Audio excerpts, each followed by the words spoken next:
na. Gamaya lang nabili ni. Sa usa ka plastic. Sus, lain sa dita mga tag. Dero. Okay lang, okay lang. Nga, dero. Tanawa oh. Sus, hakot nila oh. Sus, okay lang eh. Basta importante na angay gyud tanan.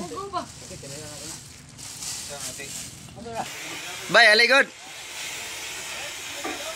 Tugsoy. Tugsoy. Alay, punta ka dito. Oh, bakit? May inuutos ako sa'yo. Kailangan mo. Ito to. Kumuha ka ng kabilya. Kumuha ka ng bakal na ano, maliit lang para ano may ma-fabricate ako dito. Oh, sige. Mga ilan kailangan mo? Kahit isang Isa.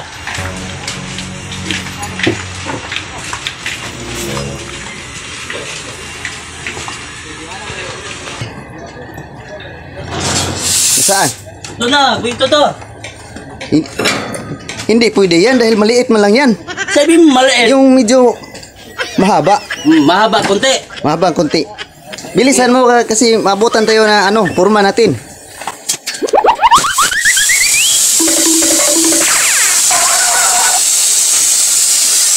Bilisan mo na. Saan ba yun? Ito na nga, nagmamadali na. Saan? Ito. Ay hindi yan. Yung medyo mahaba yan. Mahaba konti. Kahit isang ano. Isang dipa. Isang dupa. Isang dipa. Sige. Ayusin mo.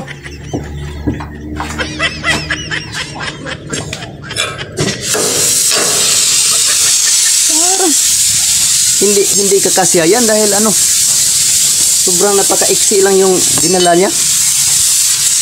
Oh, ito na. Yan, dupahin mo, dupahin. Ay hindi man yan. Hindi man yan kasya. Yung sakto lang yung isang dupa. Oh, sige. Bilisan mo, putangin na.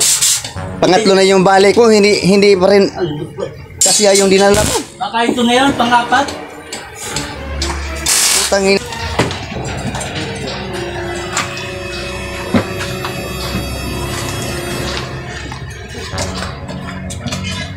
Hoy, ano mo yan? Boss, natutan ako ni Boyto to. Ano ba gawin? Ang laki-laki naman yan. Saan mo gawin? Iitin. Iwan ko lang, yan ang inutos niya sa akin eh. Itong inutos niya sa akin. Sundan mo na siya. Oh, okay. Sige boss. Basta magamit sa construction, okay lang. Oh, sige. Mamaya, mawala yan ha. Makipatimbang mo yan. Oh. Nako. Tingnan natin hindi ba ito tamang inano niya sa akin. Pag hindi pa ito tumama, tatamaan siya nito. Ihampas ko to sa mukha niya. Subukan, masisira ang buhay mo. Bilisan mo nga. Tugsoy. Oh, ito na. Saan yung inutos ko sa'yo? Ito na. Oh. Bakit ang laki na yan? Hindi pwede yan. Ano, hindi ba ito? Hindi pwede yan. Ihampas ko itong mukha mo. Ang laki.